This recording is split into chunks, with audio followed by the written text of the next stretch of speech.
Je le dirais sans me tromper que les Ivoiriens peuvent être fiers de leur armée. Pour la simple raison que nous avons affaire à une armée qui est organisée de façon professionnelle. Comme vous pourrez le constater, la Côte d'Ivoire fait face à beaucoup de défis, que ce soit en matière de terrorisme, en matière de grande criminalité, en matière de cybercriminalité, d'orpaillage illégal.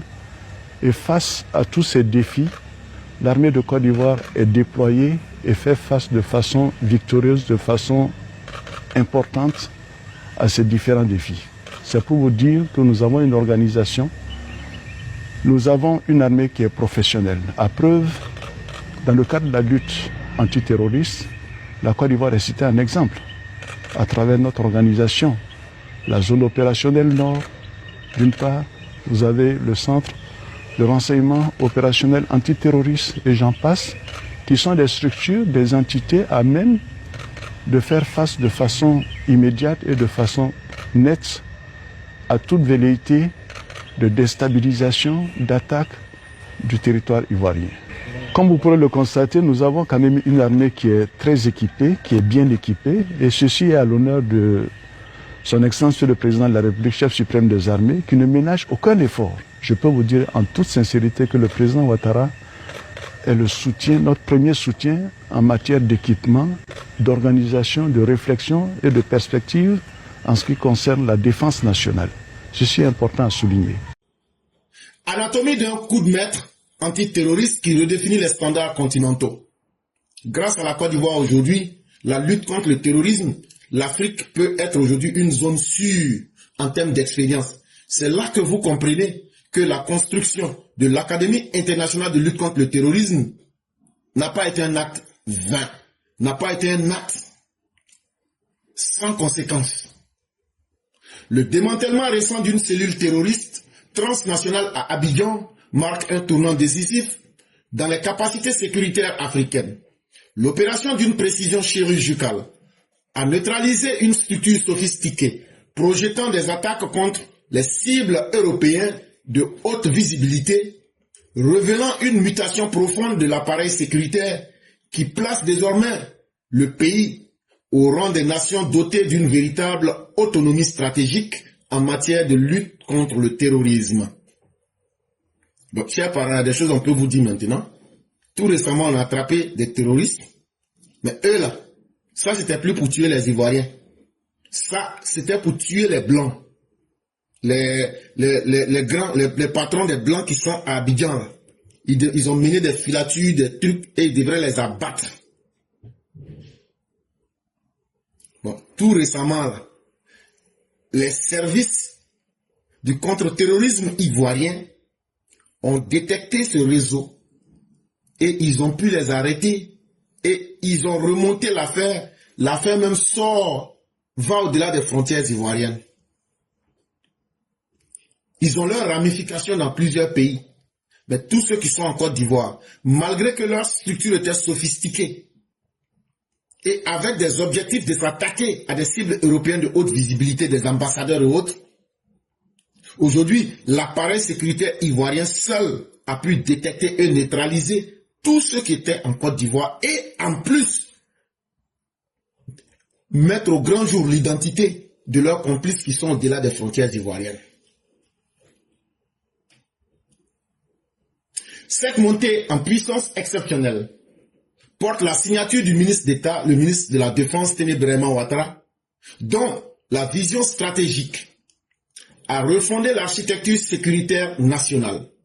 Sous son impulsion, la Côte d'Ivoire a orchestré une transformation magistrale, combinant modernisation capacitaire, partenariats internationaux de haut rang et autonomie décisionnelle. Les investissements judicieux calibrés et les directives opérationnelles claires ont créé un écosystème où l'excellence devient la norme, positionnant la Côte d'Ivoire comme hub sécuritaire régional et incontournable. Mais dans la vie, là, quand Dieu te bénit, là, c'est à travers des hommes. Donc là, Dieu merci, ça s'impose de soi. Mais être capable de dire, Dieu, bénis ceux qui m'ont encore aidé, ceux qui ont été ta main, il faut reconnaître les hommes et les femmes qui ont fait ce travail-là.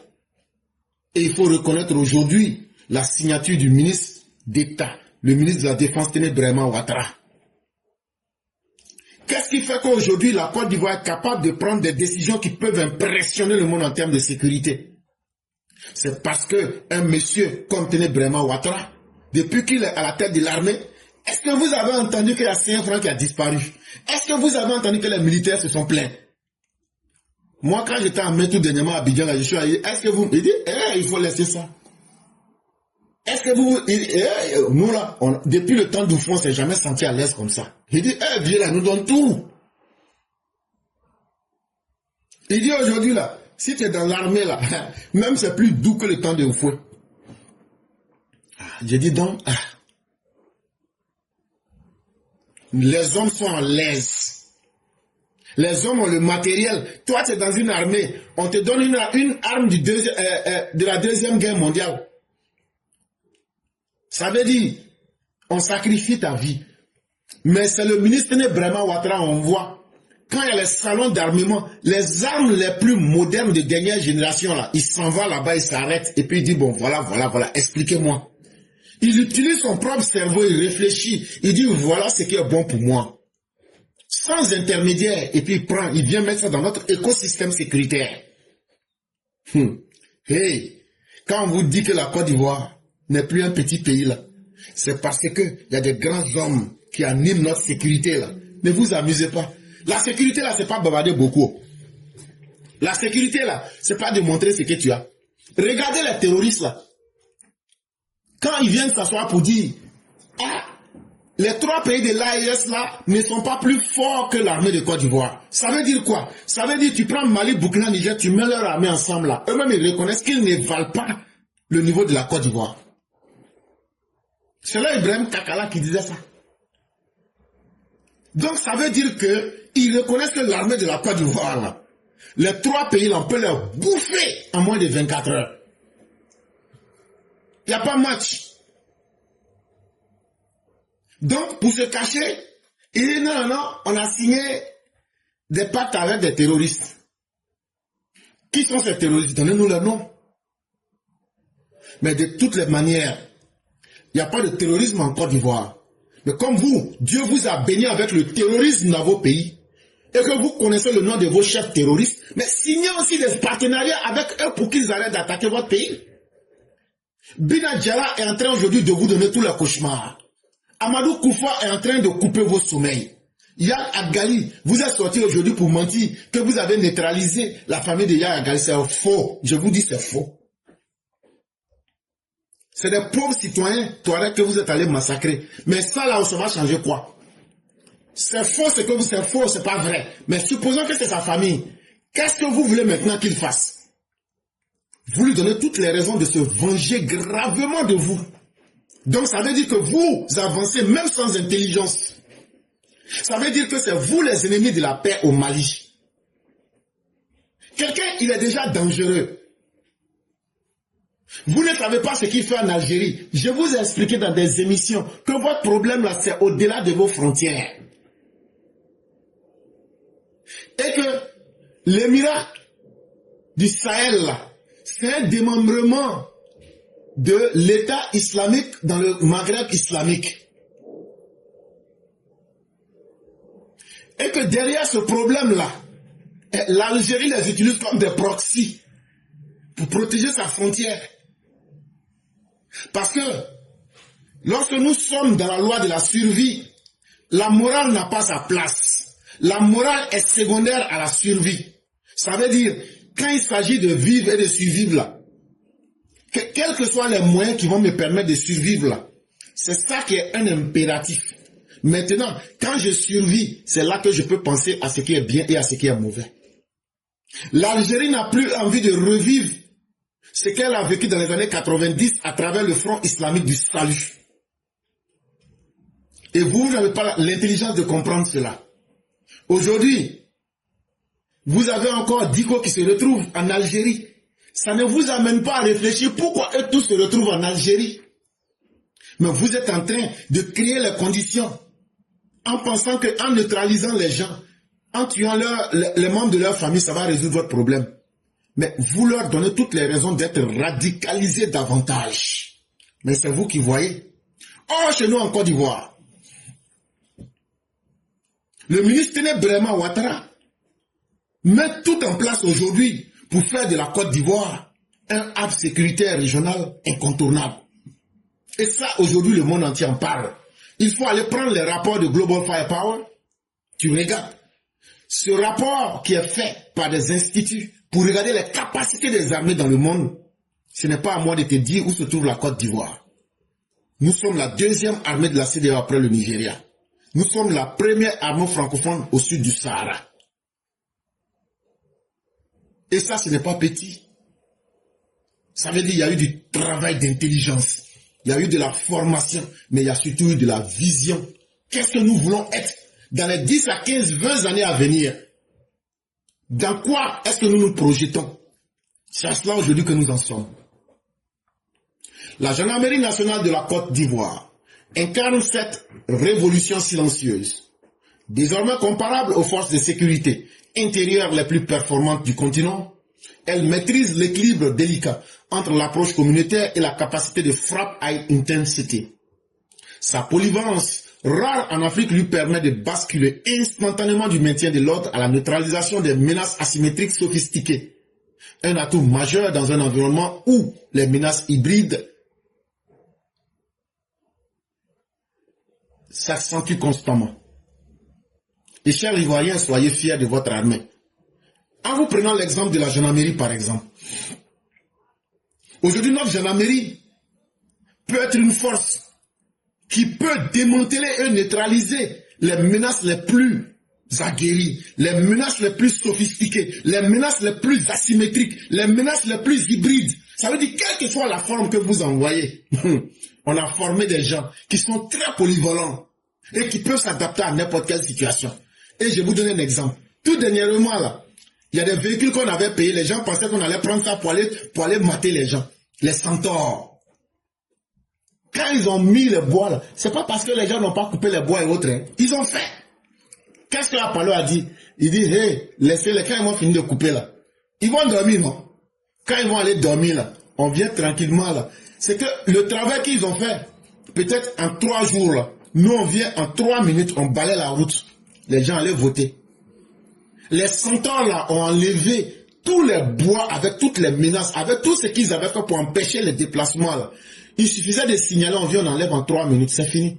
Et il y avait des drones qui étaient là pour surveiller. Ça, c'est ce que les gens peuvent voir avec les yeux. Mais dans cette même approche, il y a l'aspect humain.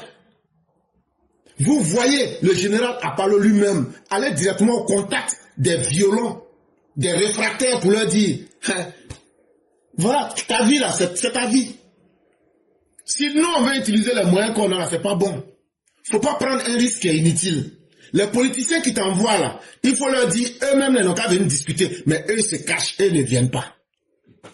Et après les populations s'asseyent, elles se disent, on dirait ça là, c'est vrai. Les moyens qu'on voit là, s'ils veulent, notre village va disparaître. Hein. Et en même temps, on invite les jeunes qui sont chauffés à blanc sont là. On dit, les politiciens qui vous blaguent là, s'ils sont garçons, ils n'ont qu'à venir, on va s'asseoir pour parler. On voit personne. Quand c'est comme ça, ça frappe dans les esprits. Les gens se disent, si ce qu'on fait là était bien là, c'est pourquoi on fait là. Eux au moins, là, on les a invités, ils devraient venir. Donc, attends, on va savoir ce qu'on doit faire. Dans même gendarmerie là, il y a une section qu'on appelle le Centre de recherche et d'opérations antiterroristes. On appelle ça CROAT. C'est dirigé par le général Ousmane Yeo. Chers parents, quand on parle là, souvent on est très prudent pour ne pas donner certaines informations. Mais la manière, je vais prendre de façon, puisque nous les Africains, nous on comprend beaucoup par les images. Imaginez un homme qui a 5 œils. Il a un œil au milieu de sa tête. Il a 2 yeux devant comme pour un homme normal et puis il a 2 yeux derrière. L'homme comme ça là, tu peux tromper. Bon, quand je parle de CROAT là, le Centre de recherche et d'opérations antiterroristes là, pour simplifier dans la tête des gens là, Il faut comprendre ça comme l'image que je viens de dire. Il faut comprendre. En termes de maîtrise de renseignement, il ne faut pas t'amuser.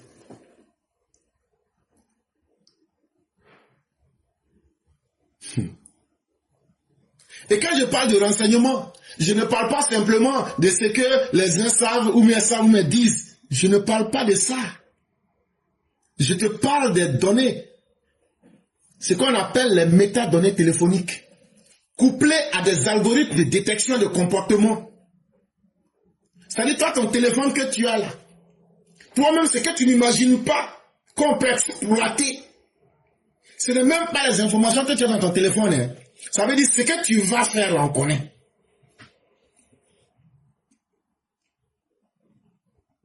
Vous voyez que je m'arrête beaucoup. Avant de parler, je réfléchis pour ne pas dire certaines choses. Parce qu'il y a certaines choses qu'on n'aimerait jamais dire aussi. Et tout ça nous a permis de cartographier tous les réseaux hostiles. Et non seulement ils ont été cartographiés, mais ils ont été géolocalisés avec précision. Surtout la ville d'Abidjan. Il y a des choses à moi, je vous dis, ça ne vous plaît pas. Mais moi, là, je vous dis ça. C'est tôt ou tard, vous allez voir. Surtout la ville d'Abidjan. Ne vous amusez pas. Cette prouesse technique, réalisée dans des délais contraints, témoigne de capacités analytiques qui placent le CROT parmi les structures de renseignement les plus performantes d'Afrique. Notre seule gendarmerie que vous voyez là, le service CROT là, est parmi les services de renseignement les plus puissants d'Afrique. Parce que souvent, il faut qu'on vous dise certaines choses pour que les petits malins qui viennent vous blaguer dans les quartiers là, vous devez comprendre que la sécurité de la Côte d'Ivoire aujourd'hui à un niveau que vous ne pouvez pas imaginer. L'intervention de l'unité d'intervention de la gendarmerie nationale qu'on appelle l'UIGN a révélé un niveau de préparation tactique aligné sur les doctrines des forces spéciales occidentales. La fenêtre d'exécution mesurée en secondes illustre une coordination rarissime dans l'espace CEDEAO. On a encore une autre force qu'on appelle l'UIGN. Ça veut dire l'unité d'intervention de la gendarmerie nationale. Service des forces spéciales que vous voyez puis défilent là. Je suis désolé, mais ça je vais dire. Il y a pour les militaires, mais il y a pour les gendarmes aussi. C'est la première fois que vous allez entendre ça. Il y a pour les gendarmes. Il n'y a pas qu'un seul corps de forces spéciales en Côte d'Ivoire. Hein. Il y a pour les gendarmes aussi. Bon, eux, leur entraînement là, quand on les met en exécution d'une mission là, on leur dit, vous avez tel nombre de secondes pour réaliser ça. Eux ne parlent pas de minutes. On leur dit, vous avez tel nombre de secondes pour réaliser ça. Vous pensez que quand Alassane Ouattara a construit l'Académie internationale de lutte contre le terrorisme, vous pensez que c'est simplement pour les beaux yeux ou même pour faire du tourisme? Non. C'est parce qu'il a mis la sécurité au cœur de son système. Tu ne peux pas développer un pays, tu ne peux pas construire un pays et puis oublier de sécuriser le bien que tu as fait. Aujourd'hui, les ennemis de la Côte d'Ivoire, c'est tout cela qui leur fait peur. Parce que quand ils voient l'entraînement de l'UIGN et qu'ils entendent parler, ils se disent que vraiment on n'avait jamais vu ça dans l'espace CEDEAO. Même la destruction volontaire d'un support SIM par un suspect n'a constitué qu'une perturbation mineure. Les protocoles forensiques ayant permis la récupération intégrale des données critiques, cette capacité à anticiper et à contrer les mesures adverses en temps réel distingue les forces d'élite des unités conventionnelles. Et donc, l'arrestation qui a été faite tout récemment, là, je parle de ce que je vous ai expliqué dans ce cas-ci, où il y avait des Occidentaux qui devaient être les cibles. Il y a un là, lui, il a cassé sa carte SIM. On lui dit, mais ça là, tu perds ton temps. Tu perds ton temps. La même carte SIM physique que toi tu as là. Ça c'est un modèle qui est dépassé. C'est la même carte SIM que tu as là. On peut faire le eSIM. Ça veut dire la carte SIM électronique. À partir du moment où on a ton numéro et tu as déjà utilisé cette SIM là, même si tu tasses, que tu brûles là, on peut refaire le eSIM et puis rentrer dans les informations. Donc casser la carte SIM là, c'est zéro.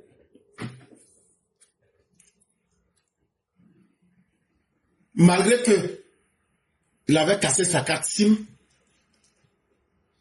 quand les services ont pris et ils sont rentrés dans les données, lui-même il dit quoi? On dit, ah, c'est comme ça dès le monde évolue. La carte que tu as, carte SIM que tu as dans ton téléphone là, la meilleure manière pour qu'on ne puisse jamais te retracer, c'est qu'il ne faut jamais avoir utilisé cette carte SIM. Il ne faut jamais l'avoir associé à un numéro. À partir du moment où ça a été associé à un numéro, toutes les activités là, à partir du eSIM, on écrit E-SIM, ça veut dire la carte SIM électronique. On peut refaire ça à partir du numéro et puis retracer tout ce que tu as fait. Cette réussite s'inscrit dans une architecture stratégique plus vaste, tissée avec discrétion et intelligence. Mais sachez que tout travail qui est fait et tout bon travail qui est fait, on ne fait pas beaucoup de bruit, on n'écrit pas beaucoup, on ne fait pas beaucoup de publicité, surtout lorsqu'on est en termes de sécurité d'un pays. La Côte d'Ivoire travaille avec discrétion et beaucoup d'intelligence. La Côte d'Ivoire a méthodiquement construit un maillage de coopération bilatérale d'une densité exceptionnelle avec les agences américaines, françaises, israéliennes, britanniques, canadiennes, chinoises, allemandes et japonaises. C'est ça là. Est-ce que vous voulez que je vous explique ça en français simple? Ce que les gens veulent vous montrer, c'est ce qu'ils vous montrent. Mais la Côte d'Ivoire travaille avec les services de renseignement américains. C'est ça qu'on est en train de te dire dans le grand français. Avec les services de renseignement français, israéliens, britanniques, canadiens, chinois, allemands, japonais. Tous ceux-là, ils travaillent avec la Côte d'Ivoire. Et ils sont en Côte d'Ivoire. Ce réseau permet au pays de bénéficier de flux informationnels en temps réel et de partage capacitaire autrefois réservé aux seules puissances établies. En réalité, la Côte d'Ivoire aujourd'hui que vous voyez là, vous voyez ça comme un petit pays. Mais aujourd'hui, la toile que la Côte d'Ivoire a tissée en termes de coopération, en termes de partage d'informations et en termes de capacité qui était réservée aux plus grandes puissances de ce monde, le président Ouattara, à travers son ministre de la Défense, aujourd'hui, la Côte d'Ivoire bénéficie des mêmes informations que les grandes puissances. Ce positionnement comme hub sécuritaire régional résulte d'années de diplomatie minutieuse et de construction de conscience mutuelle. Mais sachez que tout ce qui est construit, ce n'est pas l'œuvre du hasard.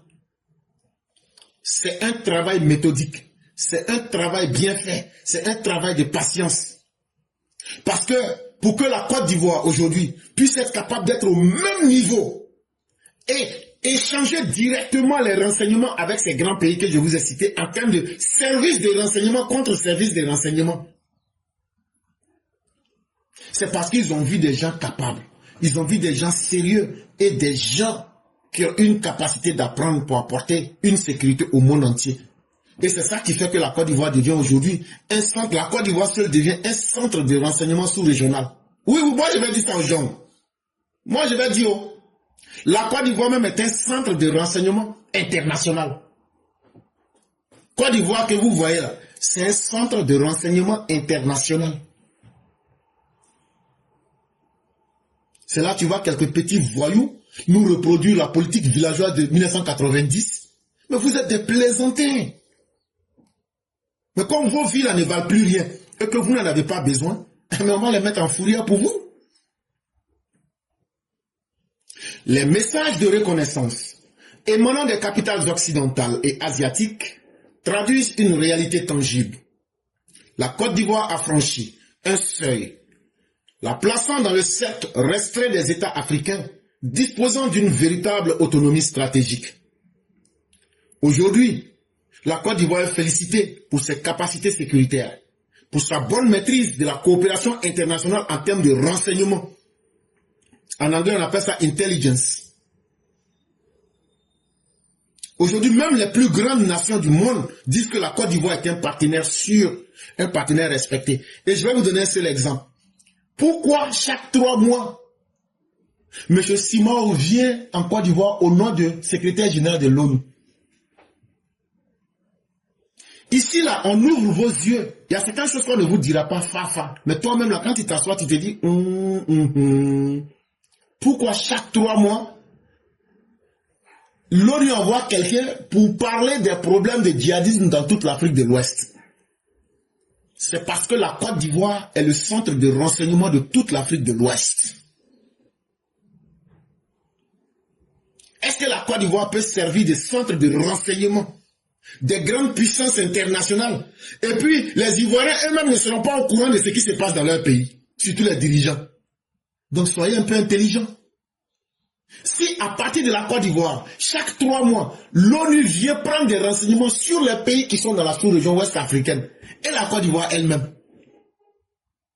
c'est ce qui fait aujourd'hui, puisque la Côte d'Ivoire a pu se placer en tant que pays africain, la Côte d'Ivoire a pu se placer parmi les pays qui ont développé un système de protection stratégique, de décision stratégique.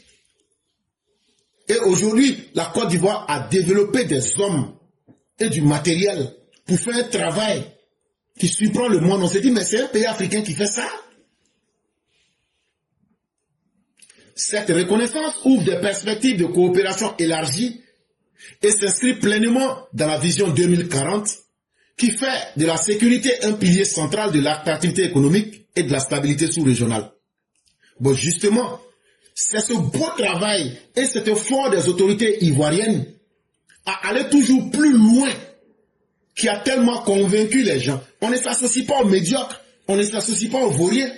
Non seulement les Ivoiriens ont montré que eux, ils sont en train d'innover et de progresser, mais ils sont en train de prouver encore qu'ils ont de la vision. Pourquoi on fait tout ça? Parce que non seulement on devient un pilier central en termes sécuritaires, mais nous faisons cela pour demeurer encore le foyer de l'économie en Afrique et un foyer de stabilité. Allez écouter très bien les propos de M. Simao. Allez écouter les propos du représentant du FMI. Allez écouter les propos du représentant de l'Union africaine. Allez écouter les propos du représentant de la CEDEAO. Vous, la Côte d'Ivoire est une zone de stabilité régionale. Ce même mot-là revenait. Cette stabilité-là, ils l'ont obtenue comment? Qu'est-ce qu'ils ont fait? C'est dans ce qu'est-ce qu'ils ont fait là, c'est un peu là que je suis en train de te dire comme ça. C'est un peu là que je suis en train de te dire comme ça. L'opération d'Abidjan brise le mythe selon lequel les nations africaines seraient condamnées à la dépendance sécuritaire permanente. Elle démontre que les États, investissant simultanément dans le capital humain, les technologies de renseignement et les partenariats pluriels, sous direction politique cohérente, acquièrent une capacité de projection défensive supérieure. Et c'est tout ça qui nous a permis d'être capable aujourd'hui de neutraliser cette nébuleuse internationale de terrorisme. Et ça ne peut que faire monter la crédibilité de la Côte d'Ivoire aux yeux des partenaires internationaux. Ah, eux seuls, ils ont pu faire ça. C'est un petit pays africain comme ça.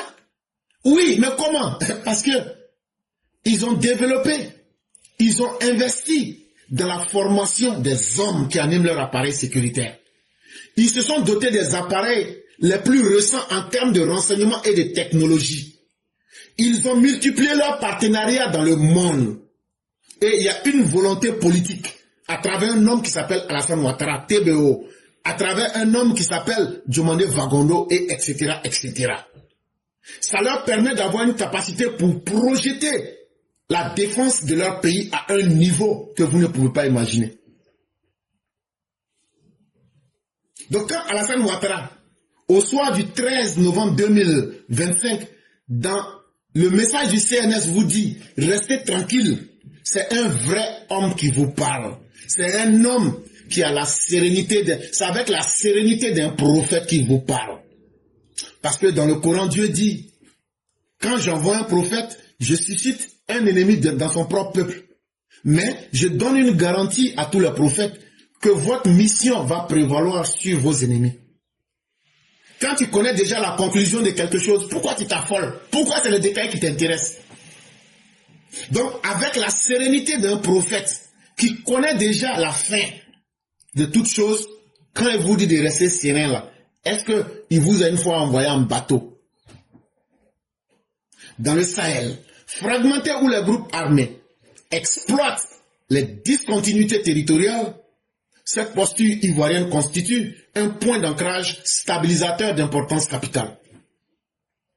Quand vous voyez aujourd'hui les Mabouliens, les Boukis et bien d'autres aujourd'hui dans le désarroi, ils sont partis au Maroc pour les Mabouliens. Les Marocains leur ont dit, revenez la Côte d'Ivoire à toutes les capacités humaines, toutes les capacités technologiques pour assurer la sécurité de toute la région ouest africaine.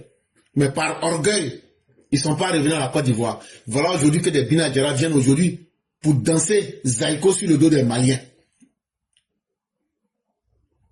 Mais chaque pays peut décider du choix qu'il veut. Les implications géostratégiques dépassent largement le périmètre ivoirien. Elles signalent l'émergence d'un modèle de souveraineté sécuritaire africain reposant sur une coopération sélective et stratégiquement calibrée. Sous la conduite du ministre Téné Braima Ouattara, la Côte d'Ivoire s'impose comme l'incarnation continentale la plus aboutie de ce modèle, démontrant qu'avec une vision claire, des investissements judicieux et la volonté inébranlable, les nations africaines peuvent accéder aux standards d'excellence les plus exigeants. Mais ça là, il faut dire Dieu merci. Aujourd'hui, on a des autorités qui disent la sécurité de la Côte d'Ivoire ne sera pas du tout négociée. Et je vais vous donner un exemple que beaucoup ont oublié. Souvenez-vous, quand nos 49 avaient été arrêtés, c'est qui et qui sont partis au Mali? Pour ceux qui se souviennent. Dans la négociation, c'était le ministre des Affaires étrangères du Togo et le ministre Téné Braima Ouattara. Il a pris son avion, il allait s'arrêter à Bamako. Il a parlé en tant qu'un homme. C'est ça qu'on appelle un vrai garçon. Il dit, où est la porte de l'enfer? Il est parti en enfer. Il allait régler son problème et puis il est sorti.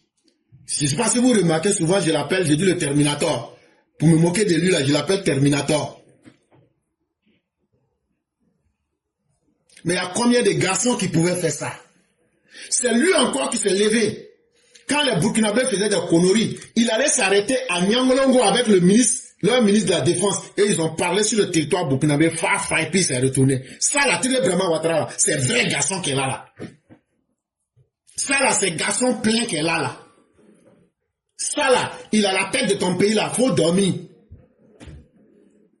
Je n'ai pas dit que tu seras riche, hein, mais tu ne vas pas connaître guerre.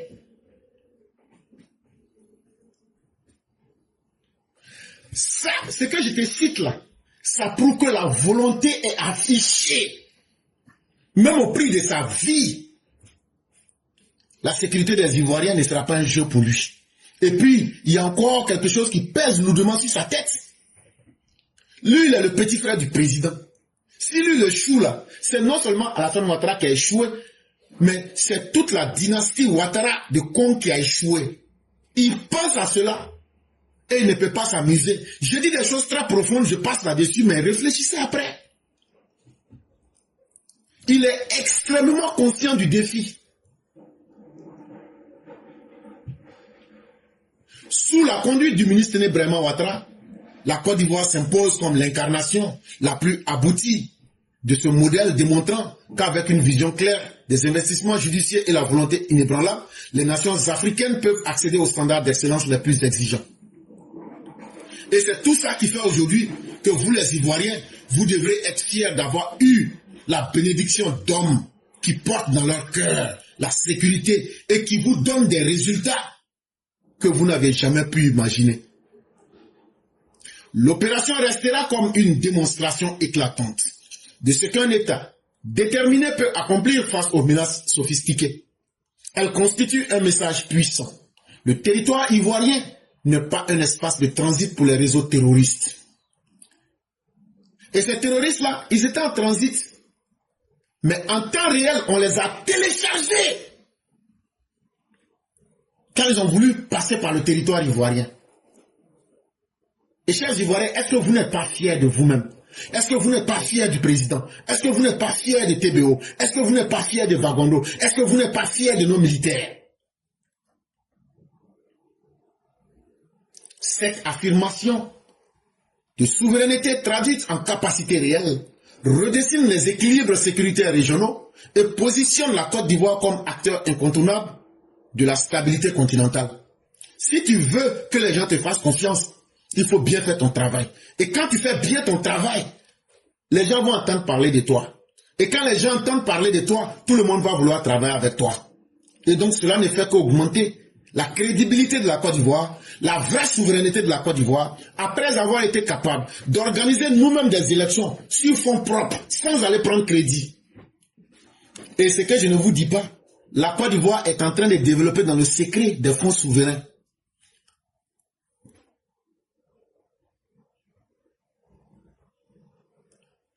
Il y a tellement de choses à dire. Mais votre pays, la Côte d'Ivoire, est un pays sûr. Parce que les dirigeants qui dirigent ce pays-là ont une volonté inébranlable de redessiner les équilibres pour montrer que la Côte d'Ivoire est aujourd'hui une zone sécuritaire régionale. Et que la Côte d'Ivoire a les capacités aujourd'hui d'être un acteur indiscutable de la stabilité même du continent africain. Voilà la vraie réalité qui est en train de se dessiner en face de nous. Et ça, c'est la Côte d'Ivoire de demain que nous sommes en train de construire. Moi qui vous parle, on est en train de vous parler de 2040. Vous êtes en 2025, mais la vision de ce gouvernement touche déjà 2040.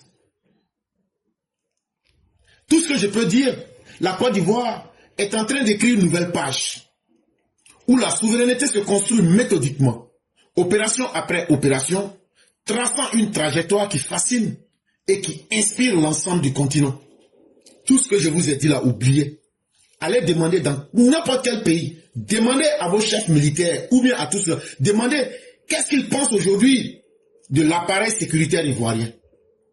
Parce que beaucoup parlaient là, comme on le dit, c'est Dabachi. Demandez à d'autres personnes qu'aujourd'hui, la Côte d'Ivoire d'aujourd'hui là, en tant que des stratèges militaires, qu'est-ce qu'ils pensent aujourd'hui de la Côte d'Ivoire? Là, vous allez comparer ce que vous allez entendre avec ce que j'ai dit. Et je prie Dieu pour que ce que vous allez entendre là n'a qu'à contredire ce que j'ai dit. Là, comme ça, on va sortir les preuves. Et donc, comme on dit à tout seigneur, tout honneur, c'est avec ces conseils du ministre TBO qu'on va mettre fin à ce direct et passer à l'édito de Mer Blanc. Je le dirais sans me tromper que les Ivoiriens peuvent être fiers de leur armée. Pour la simple raison que nous avons affaire à une armée qui est organisée de façon professionnelle. Comme vous pourrez le constater, la Côte d'Ivoire fait face à beaucoup de défis, que ce soit en matière de terrorisme, en matière de grande criminalité, en matière de cybercriminalité, de repérage illégal. Et face à tous ces défis, l'armée de Côte d'Ivoire est déployée et fait face de façon victorieuse, de façon importante à ces différents défis. C'est pour vous dire que nous avons une organisation, nous avons une armée qui est professionnelle. À preuve, dans le cadre de la lutte antiterroriste, la Côte d'Ivoire est citée un exemple à travers notre organisation. La zone opérationnelle Nord, d'une part, vous avez le centre de renseignement opérationnel antiterroriste et j'en passe, qui sont des structures, des entités à même de faire face de façon immédiate et de façon nette à toute velléité de déstabilisation, d'attaque du territoire ivoirien.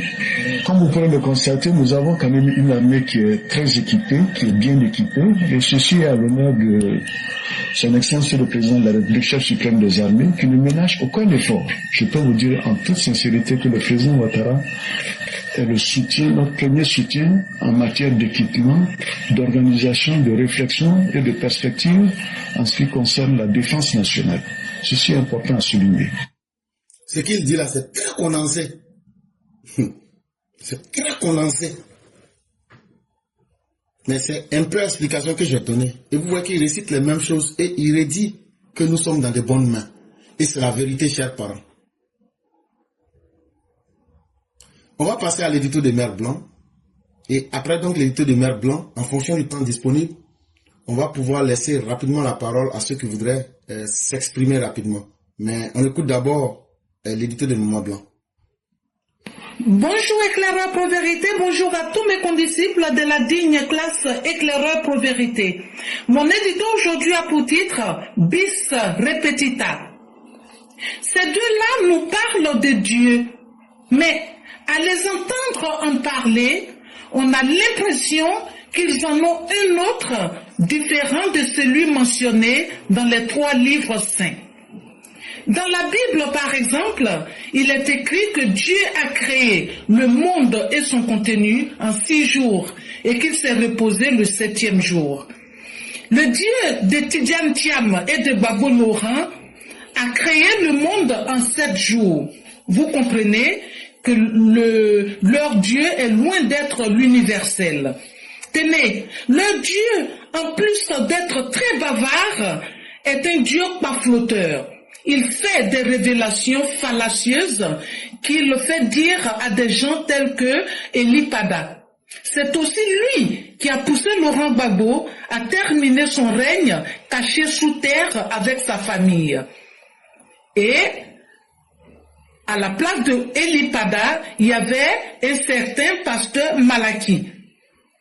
Et Malaki, lui, avait transmis le message de leur divinité tel que reçu, à savoir tenir tête à tout le monde et au bout récolter l'humiliation. Et quand Tidjane Thiam, dans un début de parole saccadé, demande de libérer un pays aussi stable, aussi bien parti sur la voie du progrès, l'on se demande s'il s'agit de la même Côte d'Ivoire. Mais le plus inquiétant, c'est que ces deux personnes se disent des éminentes personnalités ivoiriennes, mais à chaque fois que ces deux-là parlent de leur divinité, davantage ils montrent leurs propres failles. C'est sûr, pour moi, il n'y a aucun doute, leur Dieu s'appelle Iblis, Satan, Lucifer. Merci et à bientôt. Comme par télépathie, Mère Blanc vient de frapper et elle donne une très belle conclusion. Parce qu'aujourd'hui, nous avons été plus portés sur la sécurité. Et elle vous démontre qu'il ne faut pas croire en des faux dieux. Tuez les faux dieux pour devenir vous-même votre propre Dieu. Tantôt c'était Eli Pada, que j'appelais Eli Patatra. Tantôt c'était Malachi. Dans d'autres temps, ce fut un soi-disant ministre qui était aussi un illuminé. Chers parents, quittez dans la malédiction. Et qu'est-ce que la malédiction? La malédiction, c'est quand tu fais quelque chose, ça ne te donne pas le résultat que tu veux. Tu dois comprendre qu'il faut changer. Si tu ne changes pas, c'est ce non-changement-là qui est la malédiction. Et ce n'est pas avec ces méthodes. Regardez, en 2020, je vous prends un petit exemple. On a entendu parler des bagarres verts. Mais vous êtes tellement gawa qu'en 2025, là, vous avez pensé qu'on allait prendre bagarre, on vous a blagué, on va faire chaque quartier, chaque couleur. Mais regardez, on a changé de stratégie, on a frappé dans vos dos, vous n'avez rien compris. On dit tout change, tout évolue, sauf les imbéciles. Vous êtes venus reproduire le même exemple de 2020. Vous nous avez facilité la tâche.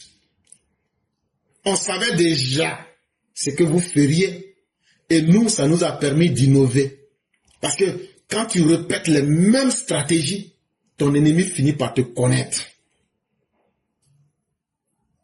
Et le modèle de la violence là, que ce soit la violence psychologique, la violence verbale ou la violence physique armée, vous ne pouvez pas. Parce que les idées, la stratégie et l'innovation ne manquent pas. Et donc, sortez de vos malédictions. Quittez derrière les faux prophètes. Quittez dans le mensonge en réalité. Et regardez la vie qui s'offre à vous dans sa vérité la plus spectaculaire. Parce que la vie ne va pas changer ou même s'arrêter à cause de vous. Et chers Ivoiriens, soyons fiers de notre Côte d'Ivoire. C'est le plus important pour nous. Merci à Maman Blanc, merci à tous les Ivoiriens. En tout cas, nous avons terminé.